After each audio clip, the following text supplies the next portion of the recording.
Вера, я не понимаю. Это просто математика, но по-русски это как китайская грамота. Антоша, не паникуй, это просто цифры. Давай посмотрим, что там у тебя. Тут написано сложение и вычитание. Я знаю numbers 1, 2, 3, но как сказать плюс и минус? Они меняются, ну, падежи там, окончания. Хороший вопрос. Смотри, все просто. В разговорной речи нет, мы не меняем окончание. Мы используем именительный падеж. Серьезно? Слава богу! Да, смотри, плюс, минус. Например, 5 плюс 5 будет 10. 5 плюс 5 будет 10. Окей, а минус? 10 минус 2 равно 8. Можно сказать «будет», можно сказать «равно». Это одно и то же. Хорошо. А как насчет multiplication и division? Это сложнее? Чуть-чуть. Умножение– это умножить на. Деление– это разделить на. Повторяй. 2 умножить на 2. 2 умножить на 2.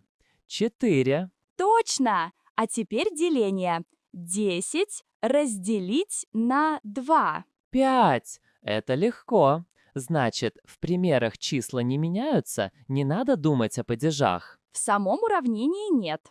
Но есть нюанс. О нет, я знал. Какой нюанс? Если мы считаем предметы, например, рубли.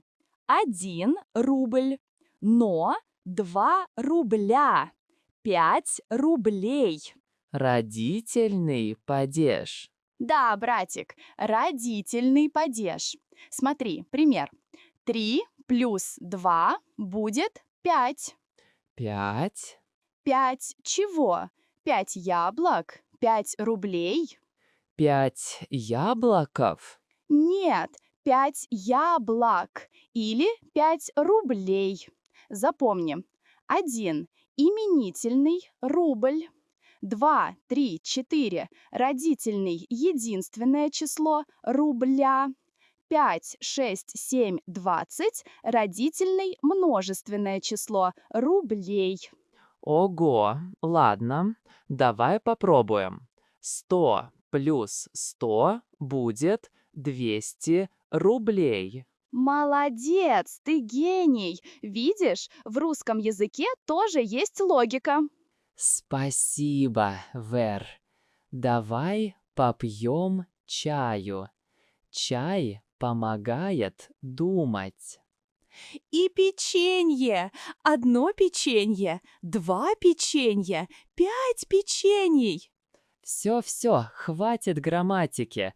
Просто дай мне печенье.